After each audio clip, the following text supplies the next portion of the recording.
Good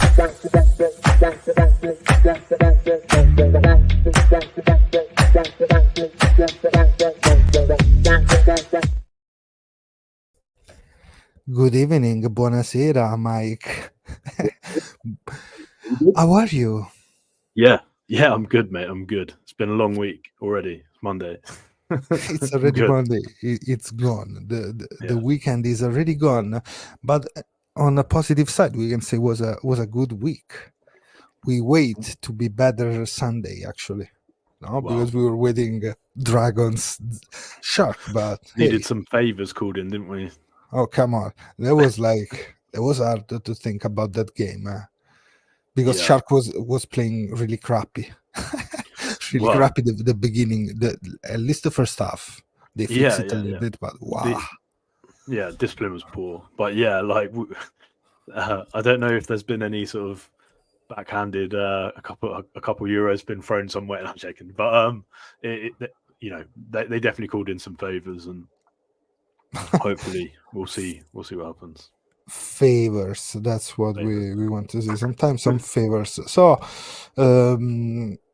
we said the Italian Challenge Cup. That is the title of this episode of the podcast, because again we have two teams qualified, which is not cool, more than cool, because that's great. Yeah. That's great. Two different ways to qualify. What do you think about il percorso, Mike? Yeah, I gotta be honest. I was sweating a little bit that it was going to be both Zebra and Benetton playing each other, because obviously,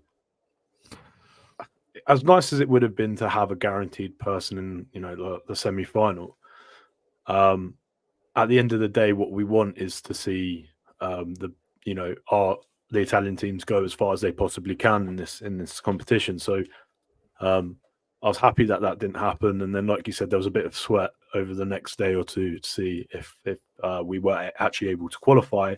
But sweat, determination from the team, and they deserve. Zebra deserve to play in the Challenge Cup. They deserve it.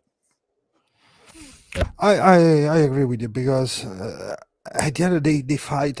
Actually, maybe the worst game of the season was the one against Cheetahs, because we were with high expectation, and then we saw that Cheetahs qualified too and everything. But was a good Challenge Cup for Zebra. They learn a lot from these games, even from the last game, because they'd have to kick better for sure. That is something they have to focus on, the kickers, I can say. What do you think? Yeah, especially the last game. I said to you privately, I think that's the best game I've seen them play in a long time. And regardless of results, at the end of the day, yes, they left points off the tee, and we can say it's this or that, and you can always point fingers, right? But as a team, under a bit of pressure, a young team under pressure, they showed their salt. They showed what they were made of, and that's growth beyond anything. Because last year, Zebra would have capitulated, and they would have fallen in the. Oh my God! They would have fallen to the ground. They wouldn't have fought, and they would have lost by a big margin. But they came back. They showed resolve, and they were just unfortunate. Last kick of the game, wasn't it? That sort of accounted for it, but. Yeah, as you said, like a young team. Think about in the last action, like Thomas Dominguez, sons of Diego, passing that ball that is always perfect, because you want the ball to move outside. The Pani sliding on the outside of the defender, offload. The end is perfect. But the best thing there maybe was trying to attack the line, even. Dominguez, instead of passing that ball to have something closer, to trust in the scrum, maybe because there was an advantage there to make easier for the kickers. But in general, yes, they were really close every time. Unlucky for the bounce. The first rebounds of the ball for the first try was pretty lucky, I think. And not usually looking slide, leaving you the inside when they create the break. But hey, good stuff. Oh, and here we go. We have March I just see the message. Marcello, welcome here. He's done it to Buonasera. wind. This is what I'm gonna. This is what I'm gonna do every time now. I'm just gonna wear UK tops. I respect it. I had to change not to offend people with my rugby league shirt, but you can offend us all you want. Look, I can offend everybody. I love to offend, right? I'm an offender. No, absolutely not. That's something different. Yes, absolutely. So there is one point I really want to quickly latch on to, and March, actually, you've come at a really good time. So last year, Six Nations, France, first opening match, penalty under the post.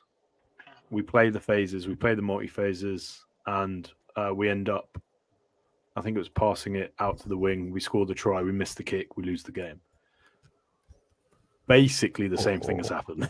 The only difference is, and this is where I want opinions, like both your opinions, right? I'm very much, when it comes to like sports, thinking that, you know, a bird in the hand is worth two in, you know, the bush, right? So if you've got the points, they're worth more than not having the points. That's why I'm always slightly more conservative. If three's on, try and, you know, keep it going, unless you're miles out of sort of touch. But what are your opinions? Like, do you think that's something that we should have learned from the under-20s last year and just maybe had a look and said, right, okay, or is, if the try's on, you always score regardless of what? Like, what are your opinions on that? Depends, I guess. If we're talking about under 20 level, which I'm assuming we are. Look, sorry, like I was talking about Zebra. So because Zebra basically had a penalty under the sticks, and they passed it out to the wing. Oh, right. Sorry, we're on about Zebra. Sorry, I thought we were on about Zebra. No, sorry. I was drawing parallels between the under-20s. Okay. Yeah. Got you. I think given Zebra, when you're playing competition rugby, and essentially Zebra were playing as close to a knockout match as possible, I think I would also be erring on the caution of, if you've got points on offer, just go for it. Especially given there was time on the clock. There was time on the clock to maybe go back and go again. If it's an easy free, guaranteed 3, then I'm normally for it. But again, depends on the team, doesn't it? I mean, if there's a philosophy like Zebra have, they want to play as much as possible, and sometimes you have to embrace that. But it's one of those. It's like you've said on numerous times, Mike. It's fine margins, and I guess when you think that you're that close and you're in the moment and you're right there on the line and you're wanting to play and go for the try, you feel like you're capable of doing that, and you sort of just you go with it and you fly with it. And I guess that's what Zebra tried to do, and in hindsight, maybe it backfired, but they felt like they could do what they wanted. They felt like they could do it. So I guess you have to sort of hold your hands up and say, well, that's just what Zebra want to do. Yeah. I just ask to everybody, Mike, in the chat, it's better a try or the penalty? So you can vote now live on YouTube. So we can see. I think just to caveat everyone whilst you're doing this, the question is, right, is it better to go for the guaranteed try out on the wing, which makes the kick really difficult, or is it better to try and go through the multi-phases and grind out the try under the post guaranteed? Like that's really the question, right? Because I think like if the difference is between 5 and 3, everyone's going to say like take the 5, right? Wow. Yeah. Man, I hope next games we're gonna see a shining Fratelli, Montemauri, Eden, Jesse Pani Trulla, whoever is gonna kick to be better, because that is an area of the game where they can really, really improve in general.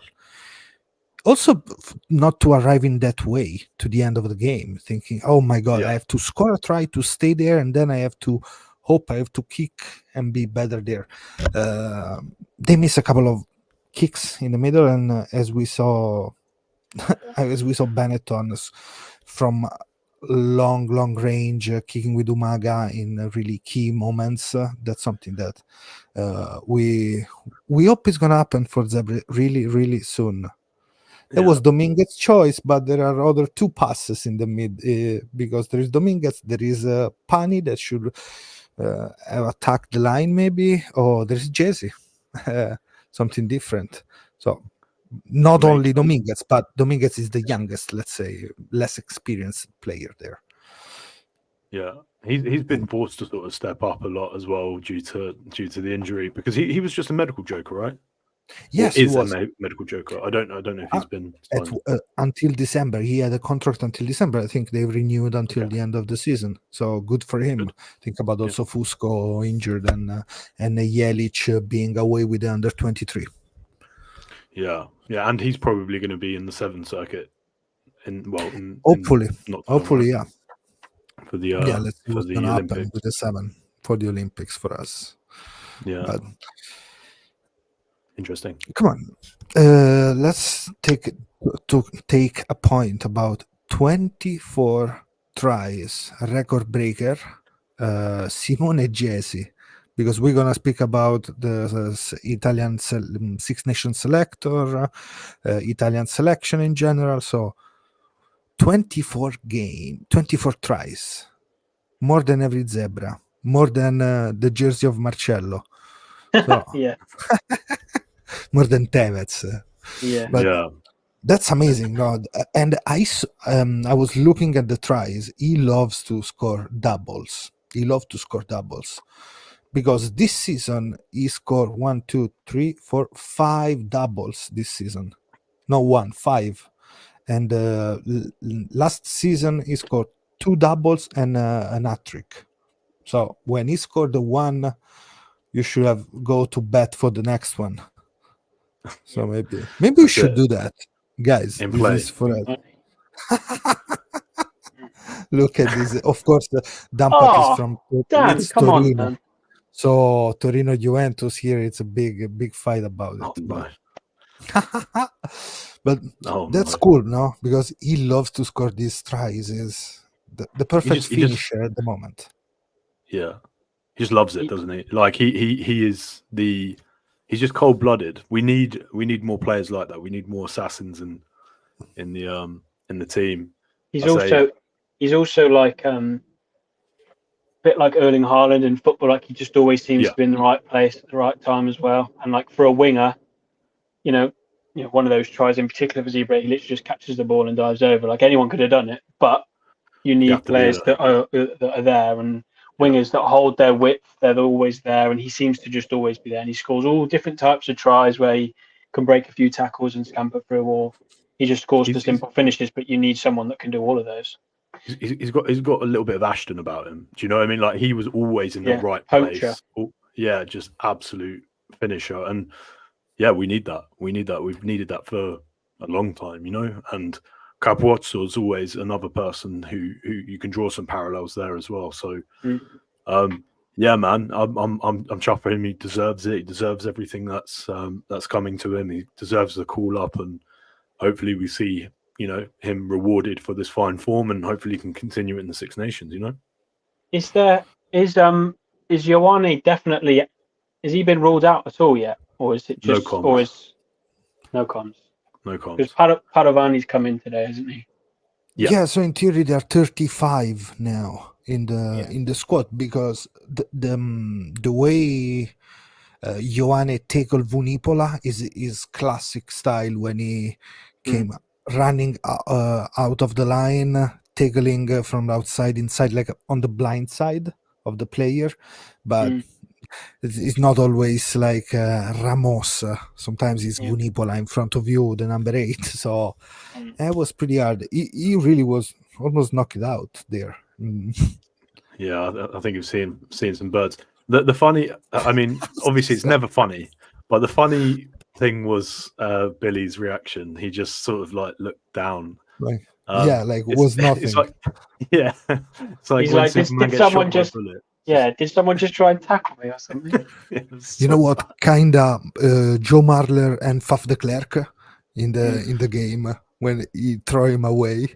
Yeah. So, And he does that no. backwards roll and just stands up. That Yeah. little athletic goblin that is Faf de Klerk. A couple of stats, guys, about Jesse, if you like. Statman. Yeah. Stan, big Lucio with the update. We can see that he beat 30 defenders, most than every Italian player in the national selection, on 78 carries, 11 tries, 16 defenders.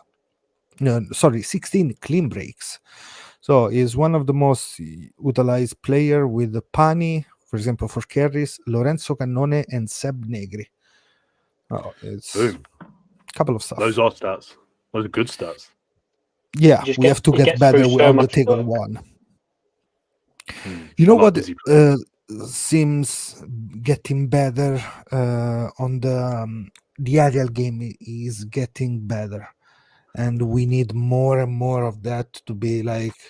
It's not Freddie Stewart, of course, but we have to think he's gonna be challenged in case from a player like that, or he has to tackle some smart players on the wing. So let's see what's gonna happen. But with It's Johanna like- being in this situation, Yeah, we he's gonna talked be there. about it.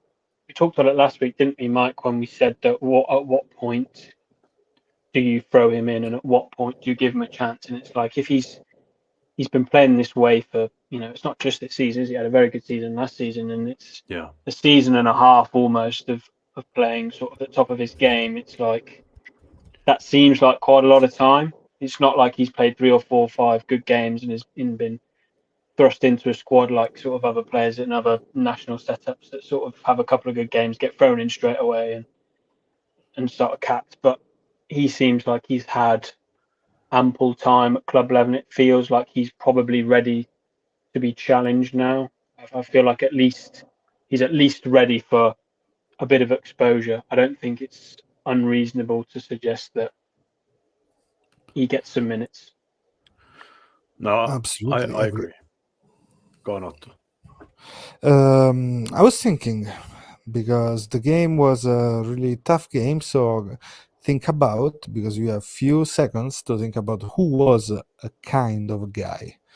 And so let's go. And now it's time for the unsung hero of the week for Zebri. The unsung hero of the week for Zebra. Mike. Hey, I always go first. No.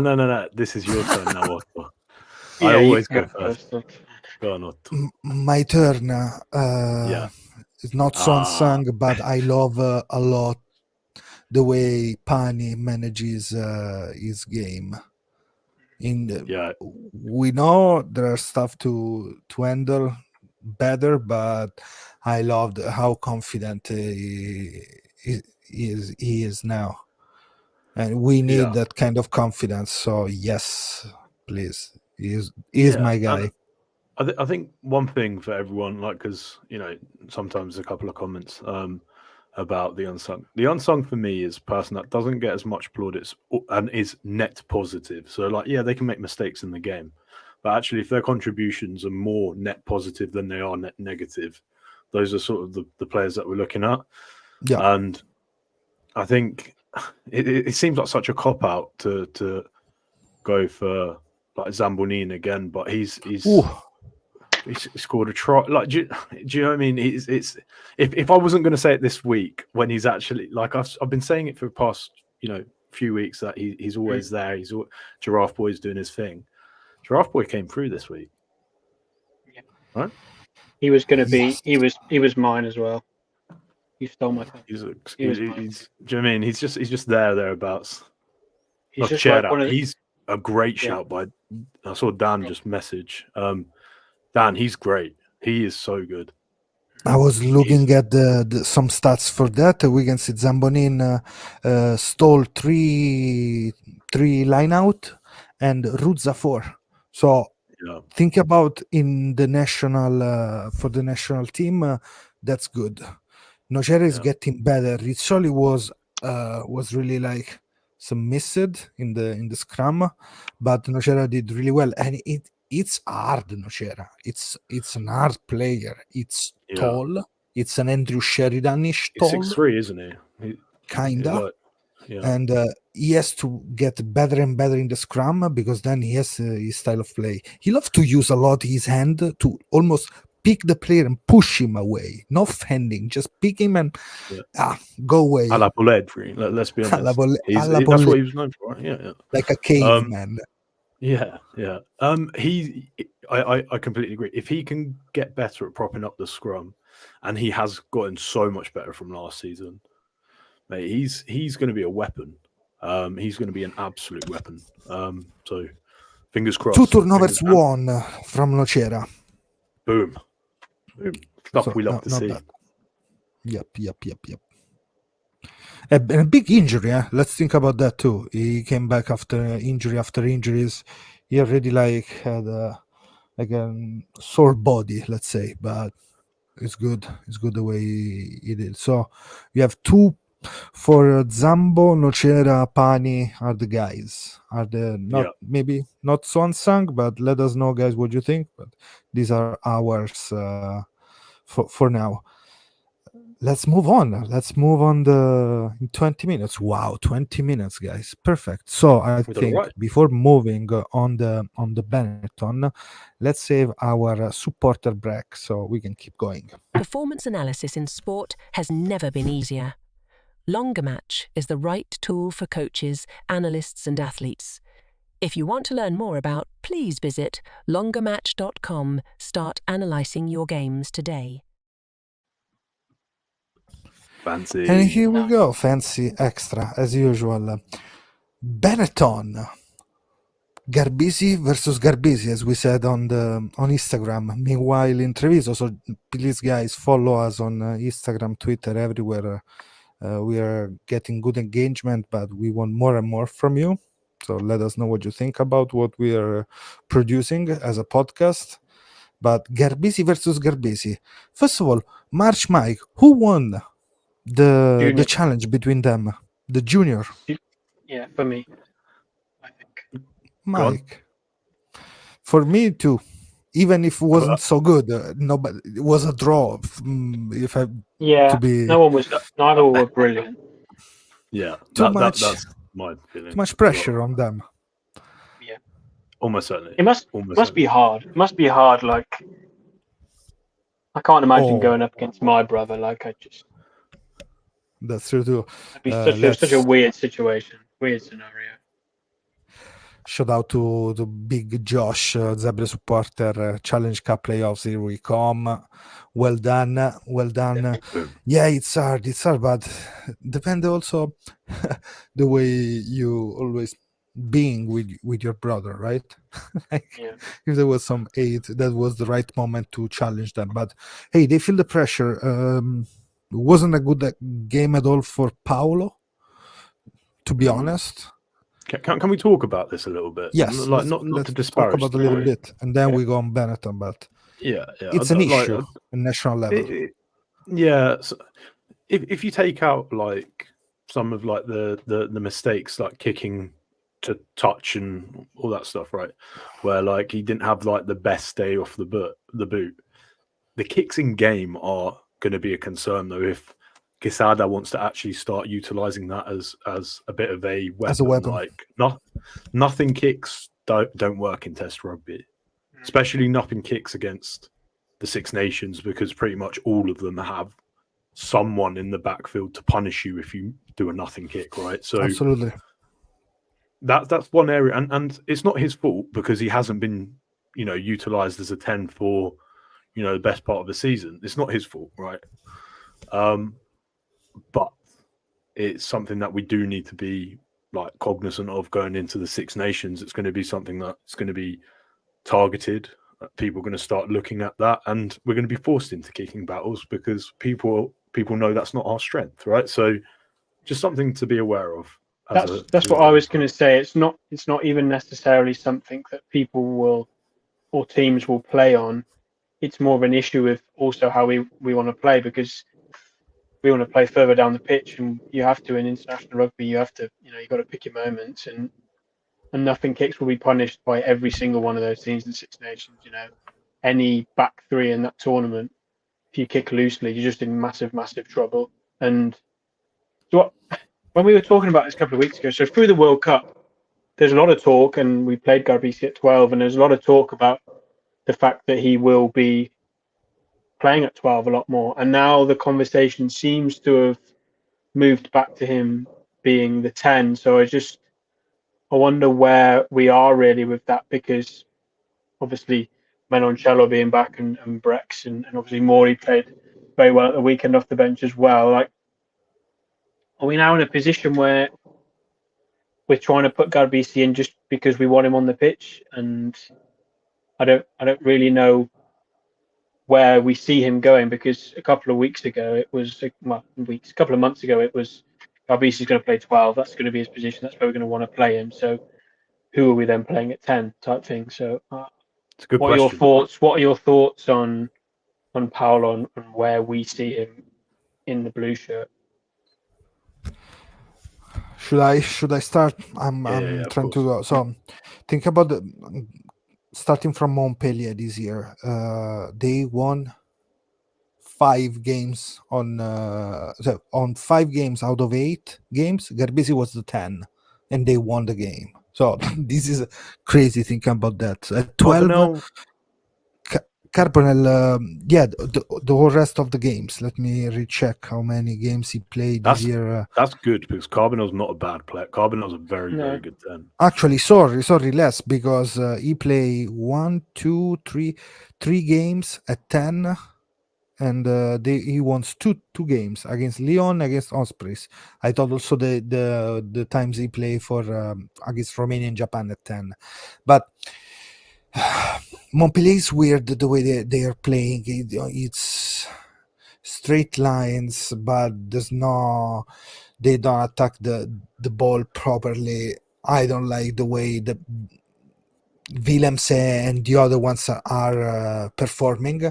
Garbisi tried to do something, but it seems like everything disconnected there, and we need a 10. Quesada spoke about him today at the Guinness Media Press Six Nation about like being a 12 too. He said that too today during the conference, which is maybe is giving us a little bit of insight where can be too.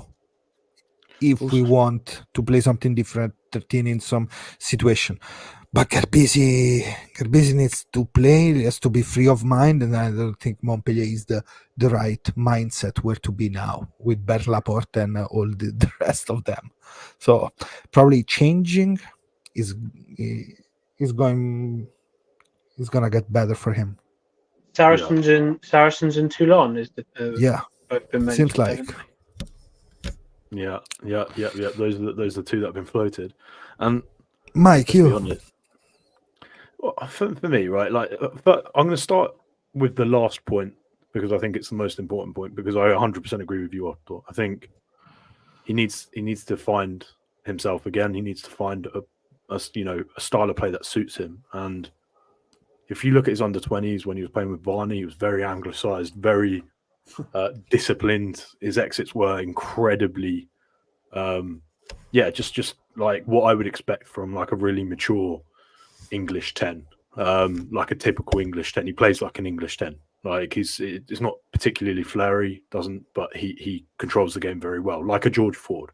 Just kicks like when he needs to kick, and that seems to have gone throughout his time in France, because obviously they adapt a style of play.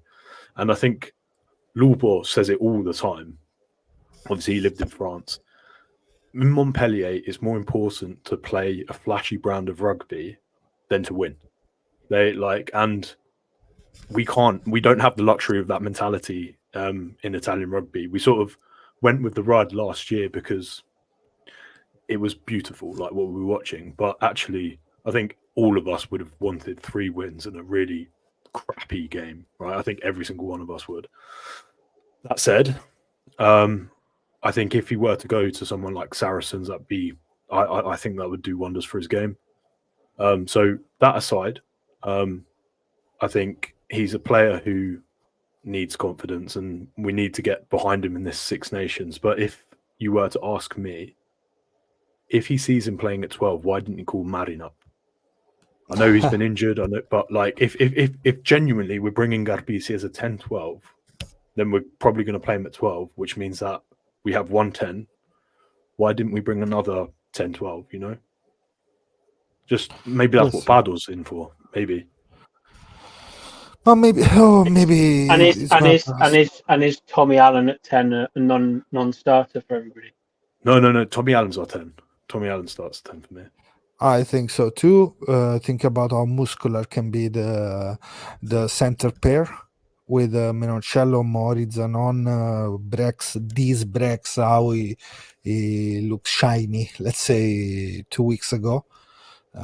But for now, people vote 79% wants Tommy to start and Paolo maybe bench or out of a 6+2. That is crazy. That is crazy to think that Garbisi doesn't even get in a matchday squad. Well, let's see. But guys, Alan was perfect from the kicking tee, and that is key for our style of play. We need that. He has those 70 plus cup are really strong, and you can feel when he play. And I think Tommy Allen is great. Garbisi, I hope to Garbisi to step up during this Six Nation, and from there we can think about how it's gonna change everything. Yes, another shining player. Yes, we're gonna speak about him in a bit. The 22 shirt for Phantom. Okay, then guys, I already want to speak about the 5+3, 6+2. Are we gonna go for the England team? But let's focus on Benetton for a few minutes, because I think they deserve. Like, I call it the counter-attack rugby, like contropiede, literally, because you have like in soccer, a player that miss a pass, you can get that pass, you can go straight to the net and score. And that was the same. Two dirty situation and a great like a Cannavaro style with Albornoz Lamaro, let's say, like 2006. So for me that very was Quins. counter-attack, very Quins. It was. I was watching it with my best mate, and he was like, Benetton remind me of Quinn's 2020-2021 season. Like, they were just trying to run everything off a mistake. They were counter-attacking it. Like, the shape that they got into after a counter-attack, like the running lines and stuff, I was really impressed. Really impressed. They showed something more as well, in terms of what we've seen. So yeah, that was it just a brilliant game all round. I mean, like, if we can replicate some of that in the Six Nations, if we can force errors and capitalize off errors, then we're halfway there, you know. Oh my God, yes please, because then we have the rest of the stuff. We usually have always those kind of situation, like 3-4 years ago. Those are our situation, like, maybe we stop a kick and we can try an intercept, but then we weren't able to multi-phase attack in a proper way. And now seems to click everything in Benetton, doing some stuff in Zebre, hopefully. March, your thoughts about Benetton Montpellier?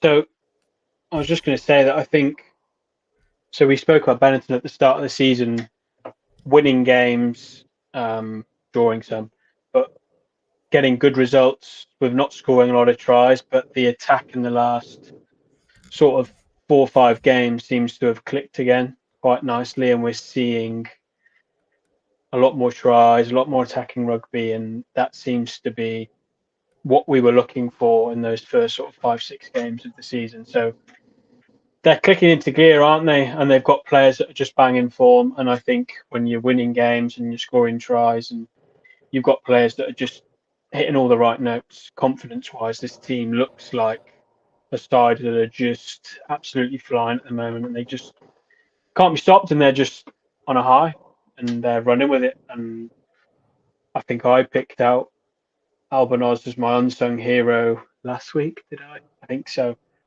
And then he's sort of the standout man this week. I mean, again, he was really good. Love watching him play. He scored a really nice try. How many points did he get? I think he got 21 points, I think. or he scores a lot of the Benetton's points in that game.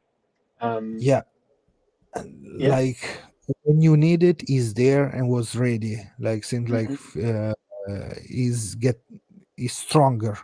It's faster, like Phantom said. No, that speed of winger, he ran away from wingers. Actually, that's pretty accurate about the way he's playing. And always this like, do you remember a couple of at the beginning of the season? No, that kick retained by from a box kick of Uran's kick. Then he attacked and he scored. He loves to play in like after a break. He loves it. Instinct player, isn't he? Very good in Yeah. loose field. Yeah, hopefully we're gonna see him with the Pumas soon because he deserves it. At the moment, he's one of the best 10. But let's see with Contepomi because Contepomi was there even last couple of years, and and Trentino Domenico the last Ratave. Whoa, I was guys! just about to mention Ratawi actually. Yes, I mean let's he's speak been about fantastic, isn't he? Yeah, he's do you know what braciola is? Yeah, La braciola, mangia tante He's- bracciole, mangia. he's a no lot mate. of He is bracciole. one. He's just like he's just he's just this little chunk of meat, right? It's absolutely murdering people. He is beef. But he's not he a is. porchetta. No, He's no, not no, a no, no, porchetta, he's he's a not. No, no. braciola. Guys, He's check definitely a braciola. braciola. La braciola. Talking about braciola and Ratave, let's talk Yeah. about the second try, no? Ratave's try. So that situation was pretty hard to defend by Benetton because there was Zuliani on the ground with a medical service in the field. Ratave was alone, so Lucchesi pushed hard on Paolo Garbisi. The pass was under pressure, not good pass. Ratave attacked really strong the line to get off the line and close the option outside because it was 1 against 4 players, and Ratave scored. That was amazing because it was great red. The pressure from Lucchesi, the way he understand the situation, Ratave to mettere una pezza to stop, no, Yeah. the flood there was great. The fireman, Yeah, mate, he's an animal, and he actually, can sell some calendar yeah, wearing definitely fireman in stuff. Benetton, definitely in Treviso, he'd do all right. I was going to say, like there's a player that I was going to highlight as well as my unsung hero, and you spoke about him, so I'm just going to talk about him now. Unless you've got something fancy for us. Yes, I have always something fancy for And you. it's time for the unsung hero of the week for Treviso. Always on the button. So Uh, yeah, for me, Lucchesi was brilliant. Forced to come on after an injury, fronting up against those orcs from Montpellier. Those guys are like ogres. They're just these giant men, and he was putting his face in places that he shouldn't have been putting his face into. 2 weeks before the Six Nations, and just the bravery, like the tenacity, and he made mistakes, but he was so far net positive that game. He was just everywhere, right? Yeah, so he fronted up hard, and purely because, like I said, he was forced to play a lot longer than he expected as well. So the psychology behind that, sometimes players take a little while to warm up, but he just went straight in, did his job, knew what he was going to do, and he did it well. March.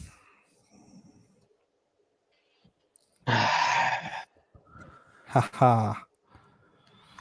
Here there is some suggestion about Spagnolo in the field, Yeah, juggling and leaving the field. Quasimodo. yeah. I'd probably go along with that. Quasimodo. Really, I'm always trying to pick forwards out because I just tend to watch the backs more, but I feel like all of them were not really unsung. So maybe Spagnola, I think. Again, like we've talked about many times, he's such a mobile forward. He's good in the scrum. You guys tell me anyway. Yeah, I enjoy watching him play. He's good, and yeah, I just think Benetton are quite consistently. There are so many players that just keep having good games. But yeah, Albanaz. Really enjoy watching him play. He's someone that I just wouldn't be able to shy away from. Really, he's just great. He's great. I also thought Oof. Lamaro had a good game coming off the bench as well. He looked quite good. Man, the pass under pressure for the try. 2 turnovers as well from memory. Like straight away, as soon as he came on, he did a turnover, I believe, like straight away. Impact. Wow. Think about that. I think so. Let me check the stats because I just remember him coming into the point where they were, like the pendulum had swung into their side, and they were being slightly more aggressive. They were getting a little bit more in the exchanges at the contact point. And he came in and he really was a spanner in the works for them, because like he just started like trying to challenge everything, really dirtied and slowed down the breakdown. They had slow ball. He was good. He was what a captain should do. He was there. So maybe Lamaro's the kind of guy that needs a bit between his teeth. Maybe he needs to be challenged like that. Maybe he needs to prove people wrong. But he came out and he did really well.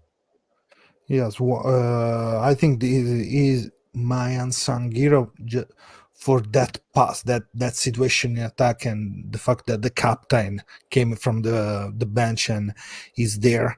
7 turnover once this season in 9 games, 99 tackles. Is almost hitting the hundreds.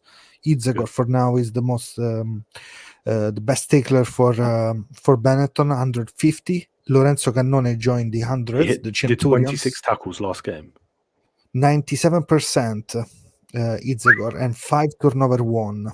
So 26 tackles last game. yes, just to give you the idea, Lamaro is the best juggler. The turnover won by Lamaro are 7, Giuliani 6, Itzegor 5, and Lorenzo Cannone 5. So we have a specialist 7, seems like, and it's not Giuliani. So good to have both, right? Yeah, on that side of the he's found form at the squad. right time.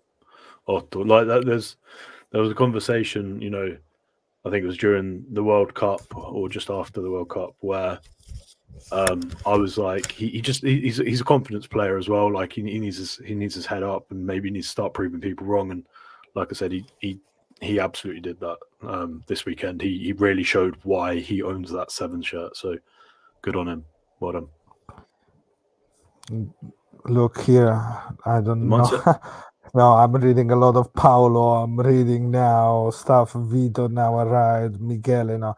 And think about this bracciola with lemon juice.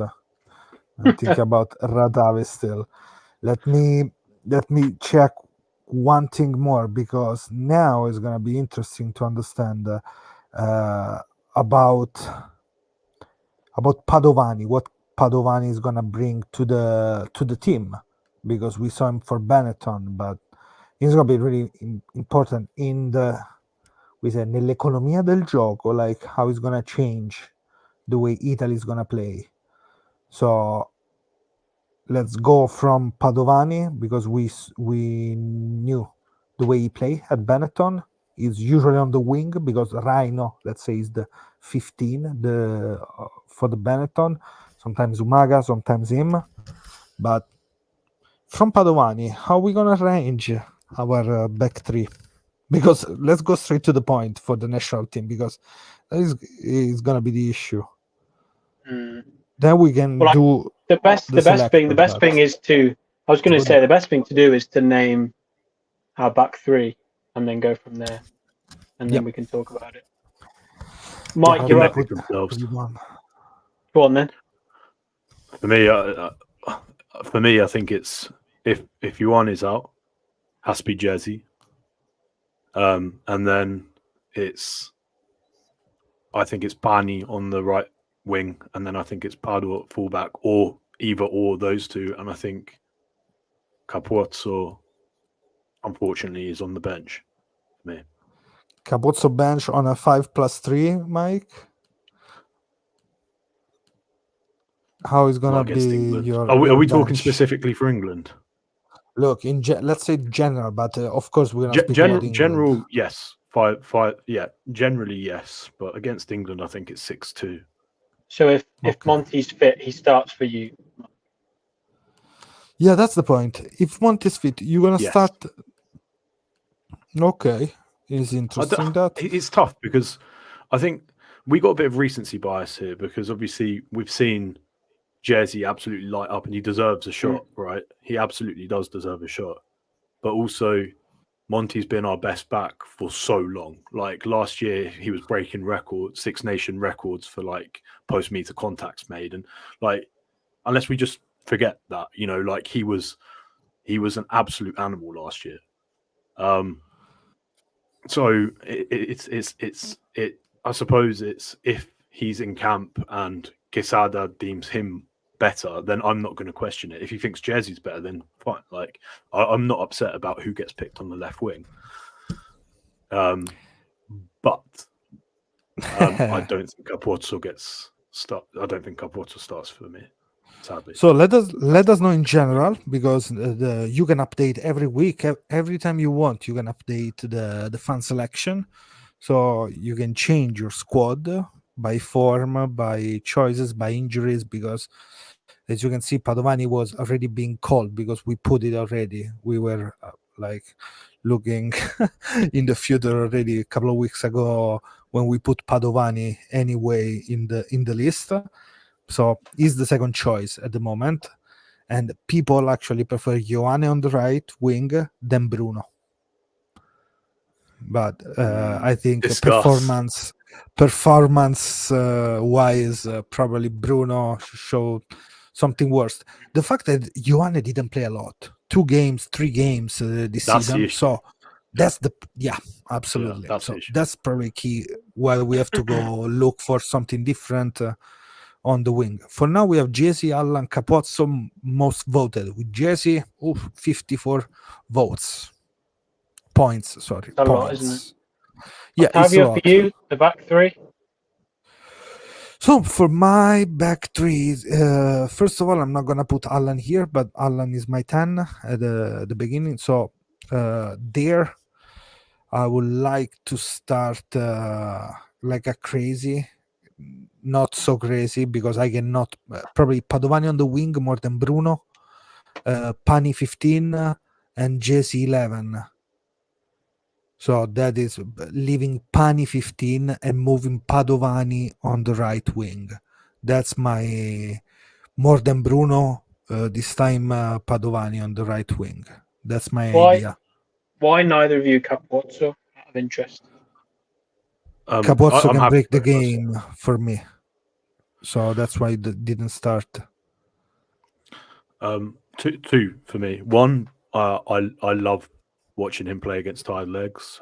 Scotland 2 years ago, where he comes on, scores 2 tries straight away. We were using him in that capacity under Kieran like early, before I think injuries dictated otherwise. And secondly, I don't think he's good enough aerially or has the boot.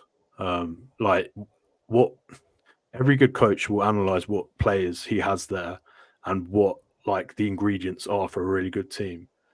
It seems ridiculous that we have this absolute cannon of a right boot from Pani and we're not utilizing it. Like it just seems, particularly in today's test rugby where it's so aerially dominant, it just seems ridiculous that we wouldn't utilize that.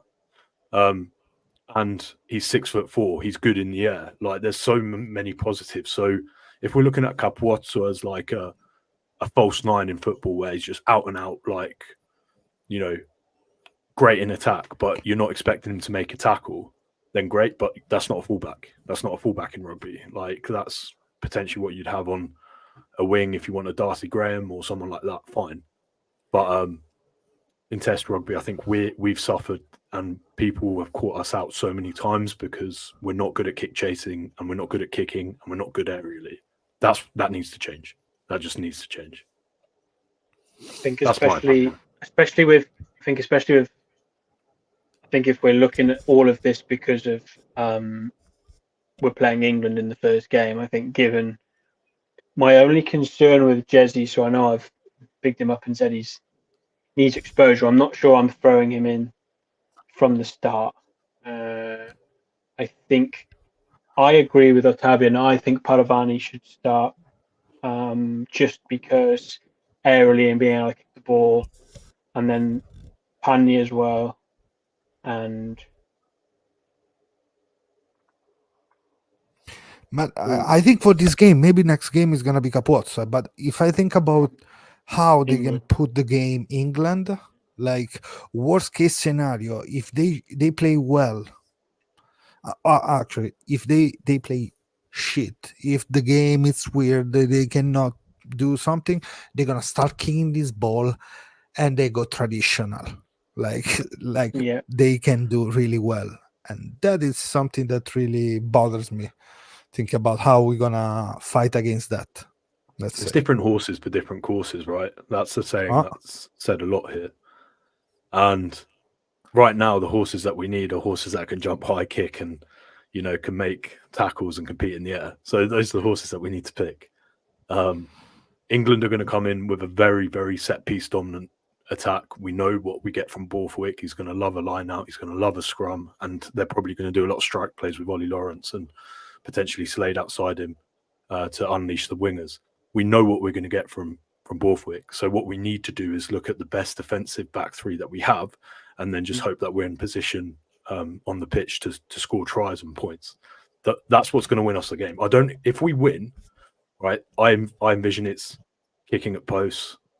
Like, just I don't imagine us running. I'd love to see it. I'd love to see us run it from deep. I just can't see it against England. They're just too good. This is an interesting question from the chat. It's weird because along with Crowley, no one thought about Capotes on the bench. Now more than one thinks about that. But why?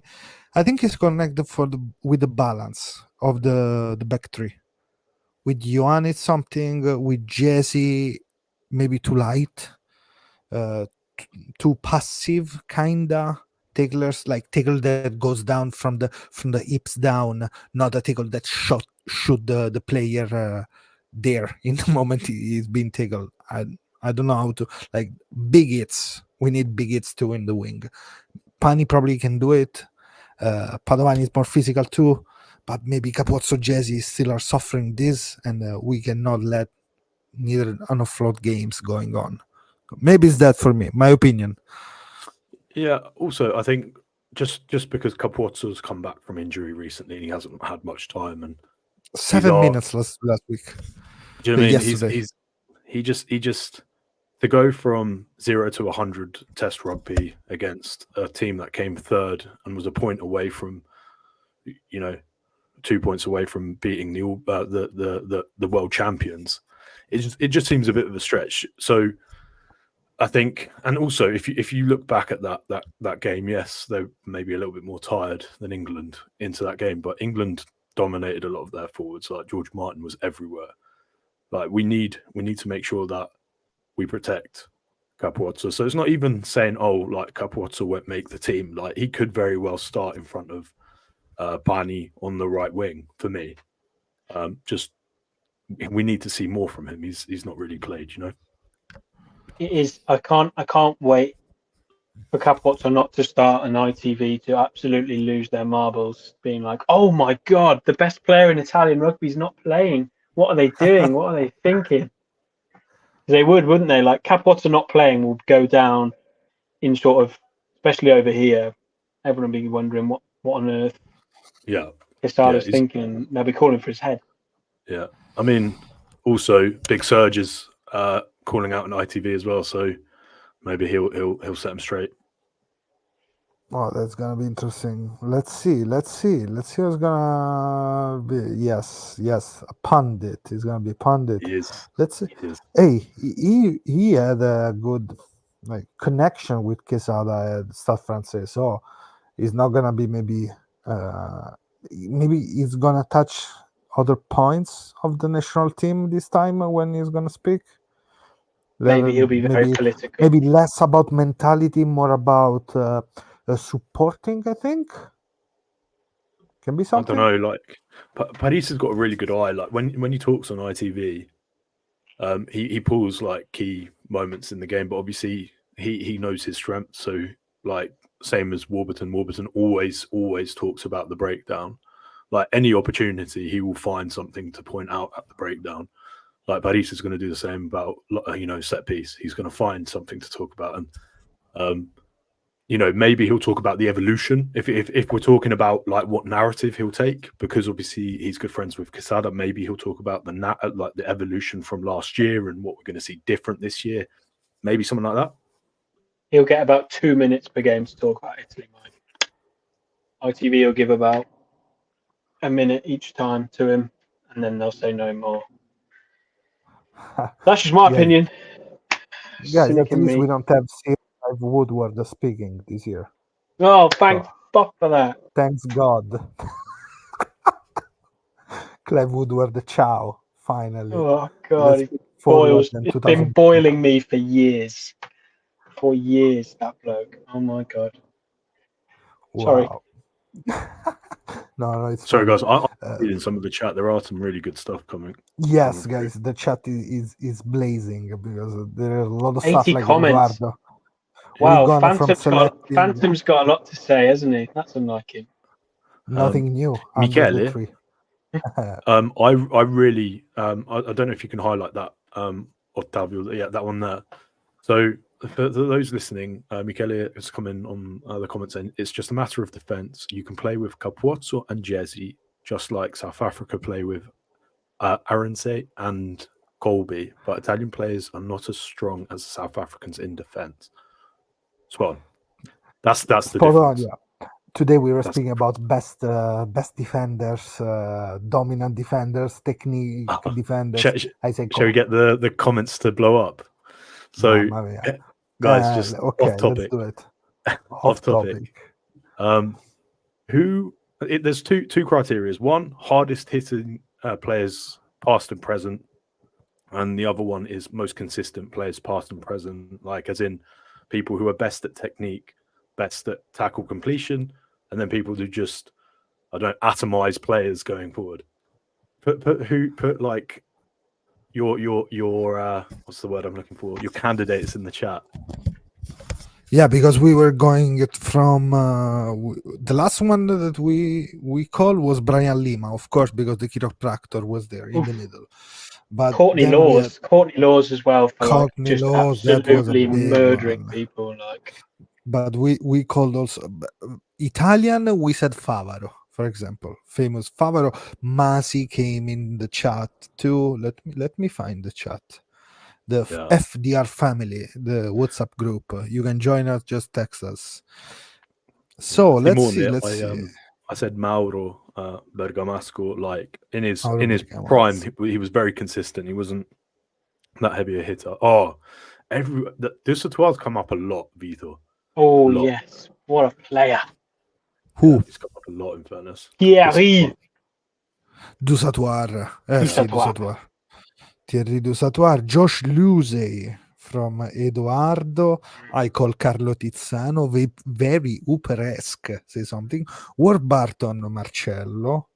We said Conrad Smith, more on an all-around defender. Then Ladiate, the best chop tackler of all time as well. Richie McCaw. Jacques Burger.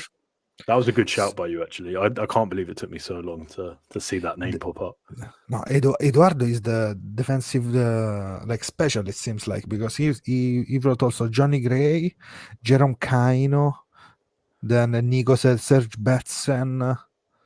We have good name. I saw Colby for technique because the little guy always good when he tackled there, but very good. Like Michele loved then lady there. Sam Underhill, yes, yeah, he was the first person I thought about when it came to technique, and then I remembered that he knocked himself out like a trillion times last season. That's what I was going to say about Lee Halfpenny, because he knocked himself out a few times, but his tackle technique was always pretty good. So we actually, I'm gonna tell Mauro Bergamasco this soon. Don't worry, Phantom. I'm gonna tell him something. And then he's gonna give you his address. And, You can sort it out, Fab, to this point. In Kent, he's gonna come in Kent looking for you, looking for your dogs. He's gonna come like that. Half Penny, look, Simone. Somebody said Half Penny too. Yes, That was funny. me. We got about him, Half Penny. So What? to transition back, right? Yes, those are the differences. Like Kurt Lee and Colby are just great in the air. They're very, very aggressive and contact dominant. Like Colby knocks down forwards when he runs forward, you know, whereas Capuozzo is known for his agility and his evasiveness, and his physicality is not the same. And although I'm sure he does have a cultured boot, I don't know if he's not confident utilizing it, because I'm trying to think, like, you know, his kicking didn't astound me. So yeah, just that's why he's on the bench for me. But like I said, I wouldn't be upset if he took Panis if he plays well. So no. Just to close the selector, for now the squad is composed by Fischetti, Lucchesi, Ceccarelli, Nicolo Cannone Ruzza, Negri Cannone Lamaro, Varney Gerbisi, Brex Menoncello, but we should speak a little bit about Mori before closing everything, guys, because he was our guest. Maybe we are the lucky guys to have him, or maybe he is the lucky guy to have us before the match. Who knows? Jesse Allan Capuozzo. So for now, this is the team. Mori, guys, 40 minutes of rage against the machine. It was fantastic, Mori, this week. Like, running on people, nice defending wise, was so good. In line, always flat, and then tackle. He can be dominant. He has to learn how to be dominant using more the shoulder, but much better. Yes, that's good. Somebody understand it. Guerrilla radio. Yes, Mori, good guys. Yep, really enjoyed that. Really enjoyed that little cameo from him.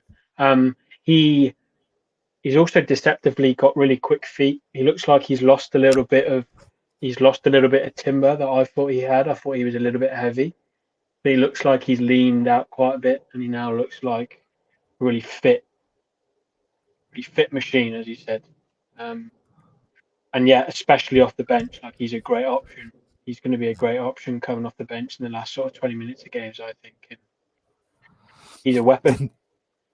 And they hit with Hawkins, because he smashed his face against Hawkins. Hawkins fell on the floor, knocked it out almost, and he kept running. And then that knock on, but still, and the red card for Hawkins. There was like comedian stuff. Yeah, it's like kicking a man whilst he's down. So yeah, Josh, I was literally about to say it. So Lupo and I have been speaking about Mori since early 2020. I think probably the under 20s. When none of you had beard. Yeah. Back when we were baby faced. My one criticism of him has always been his defensive positioning, because, you know, like it's something that's taught, right? Like, he came into rugby late. I think he was a hurdler, right, prior to himself. So like, he was one of those where he was still learning the game, and now that he's getting game time and he seems a lot happier in himself, like where he is. We're seeing him sort of come out of his shell and show a bit more of his potential. Like that try celebration, you can see that he really enjoys what he's doing. So for me, as long as he keeps getting game time and he starts developing his soft skills a little bit more, so I don't ever envision Mori doing like a grubber kick to set someone up. But like, for example, I never thought I'd see him kick chase, and it was a really good kick chase at the weekend on the right wing when he got the ball. He's getting there. Like, he could be a very, very, very good player for us in the future. Like, very good player for us, and he's not that far off. He's We have definitely leaned out though, isn't he? Like he has. I'm not too sure. He was 103 kilos. I'm looking at him now from like big. maybe It's 2 so years big. ago, and he's definitely looks chunkier, and now he looks a yeah, I little don't know. bit leaner. I don't know. Like I remember some stats though, and this was from a interview that I need to try and find when he first came in, where they were talking about who the strongest player was in the team, and I think it was 20 at the time in 2020 when Franco Smith was coach. He was benching 180 kilos. Like for those of you guys who lift, like at 20 years old, benching 180 kilos is disgustingly powerful. Like disgustingly powerful. Like, guys, we should put a hat on him, like the famous TikToker, super lean that goes around. Oh, Michele, did you say 113 kilos? Yeah, that sounds about right. In fairness, that sounds about right. Massive. He's a big man. I like the ponytail too. And one thing about Bayonne, Emerico Buliruarua, the center that is playing now, that played when Mori was injured, next year is moving to Perpignan. So another spot more for Mr. Federico Maori, Kiko Mori there. So good. Long may it continue. Let him get game time. Let him improve. Let him be happy. Let him Guys, come to us. think about we're gonna play like a crazy with Menoncello on the wing, Jesse on the other wing, Mori 12, 13 breaks. Think about all crazy stuff. Quesada is gonna surprise us. Yeah, it's funny. Like again, my friend was watching the game with me, and I pulled up on WhatsApp when I spoke to him about Morty, because from time to time he always asked me about someone to look out for. April 2020 was when we were talking about it. So like, that's true. Yeah, it's been a while. Mamma mia, that's amazing. So, guys, I think it's everything for this week, right? Because let's talk about the next games, when it's going to be time of those games for Benetton and Zebre. Because for now we are just happy guys with the two Italian franchise qualified for the Challenge Cup playoffs, which is great. Think about 1 year ago, man, Zebre did well, Benetton did better, let's say, because lose less games than ever. So really crazy time for Italian rugby. So Mike, before we move, this week we have big stuff coming, because we're gonna have a new podcast in Italian with some English, hopefully at the beginning. So we're gonna have on Friday night, it's gonna be Friday Night Lights with Jack Sparrow. Right, Jack Ferrari, Captain Jack. Yes, we're gonna have Captain Jack Giacomo Ferrari from Zebre. So Friday nights you here, and we have good stuff. We're gonna record with Leo giovedì mattina. I can just give a tip, like he's became dead really recent in the last month. That's what I can say about it. So go check around. He's Italian. He's Italian. Somebody mentioned him in the chat. Somebody mentioned him earlier in the chat. So go through the chat and check it. It's gonna be funny. Okay, somebody said Mori 100. Yeah, the hurdler was the ankle, because he won the European, the Olympics. Just gonna mention that actually, Dan. I was just looking through that. I think it's yesterday. Yeah, a hammer thrower.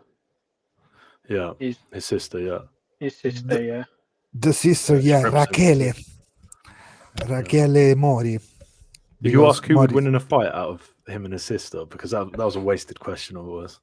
Oh, look, I have a lot of questions for him about Pablo Dimchev, dogs, 5-5 classic stuff in Livorno. So in a couple of months, we're going to have it again to end, because I want to learn more about Urios, because the crazy guy, it's funny. He was mad, man. Man, it was crazy. Crazy guy. Is our sevens team going to the Olympics? Have I missed that? Well, I mean, like every team has a sevens team, right? That's why I was saying about Jelly. I still thought there was a qualification for that. I don't think so. No, Is there not? no, guys, we are out Oh, I of the thought there was sevens. Oh, so We have there's to- there's no sevens for the Olympics for us. I mean, Dan can tell us more, but I don't think we have to do all the process for that. I mean, Then Yeah. we're gonna look for seems it. like a bit of a waste, right? Man, but when you don't have a real specific group of players that play only 7, everything's get harder. You know, you Isn't that need a what specific group Fiamme d'Oro's to- for? Right? Who knows? Maybe Fiamme Gialle, maybe Fiamme Oro, maybe no Fiamma. Who knows? Just Doro. Yeah. All right, Look, fine. out of the process before Oh my God, everything out Connor. of process. No, Nah. this is the bad thing about Italian rugby. The 7 sucks How? in Italy. How? Well, How? we can open a politic situation about how to improve the 7, why there's no 7 in Italy, but who middle Get some age, league that's- players down. Dan, we'll get some Australian league players to play sevens for us, don't we? Yeah. We're fine. good 7 player. We need that. Gents, Fun we've fact. also Look at this. I was just Simone gonna knows say- everything. we've also got the Six Nations series out tomorrow, isn't it? Starts Yes. on Netflix. Yeah. Oh, watch along. 2 days or tomorrow? Tomorrow is 23. No, it's Wednesday. I think it's out. 24. Yeah. Wednesday. Okay. Yeah. Should we put a That's- VPN from US so it's gonna be quicker than everybody? Yeah. Well, yeah. Good idea. We'll watch it. We'll watch it a day in advance. Not It's episode VPN. 1, If you are it's here, just about- let us know. It's about Farrell, isn't it? Is the first one about Farrell? No, I think it's Andrew Porter, the first one. The Second one's number about 2 Seb. is about Negri. Yes. Yeah, I Big remember. Seb, our big friend. Is it one episode every week? No, I'm not all sure. together. All together, is it?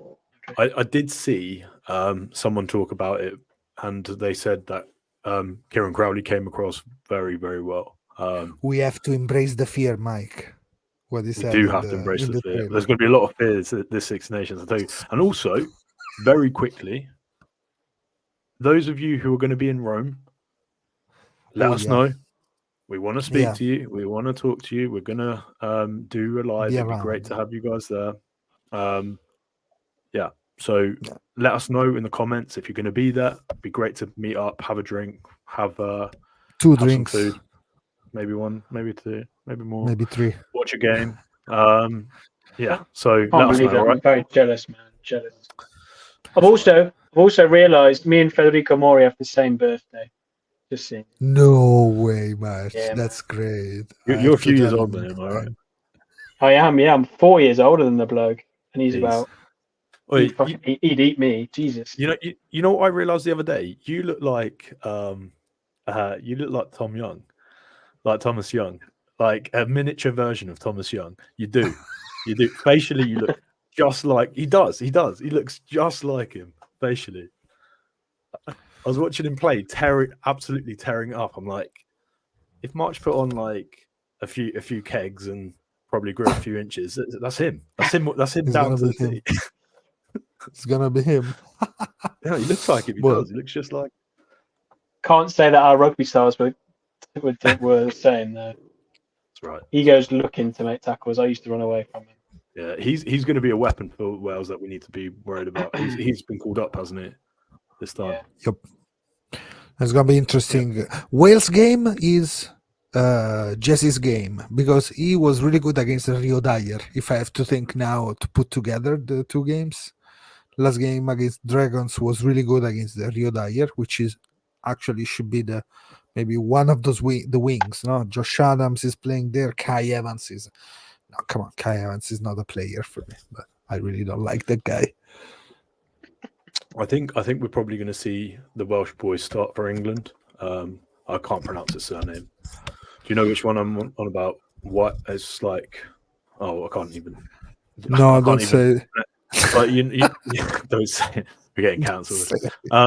So like I think he'll probably start against us because I want him capped, or he'll be on the bench against us because I want him capped. But he's going to be an interesting one to watch out for. He's been absolutely tearing it up. So yeah.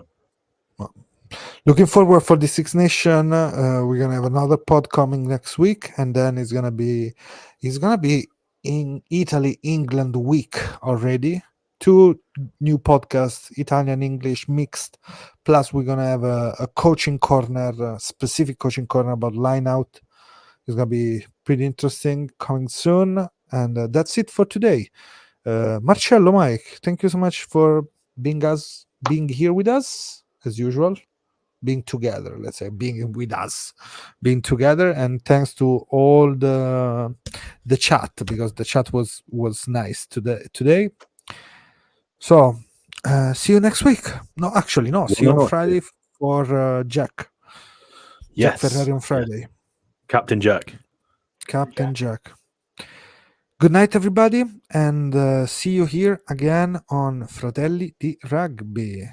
Ciao. Welcome to Fratelli Rugby Podcast. Don't forget to subscribe to our YouTube channel, drop us a follow on X, former Twitter, and follow us on Instagram and TikTok. You can listen Fratelli Rugby Podcast on Spotify and every other platforms. We also have a group chat on WhatsApp. So message us to join the family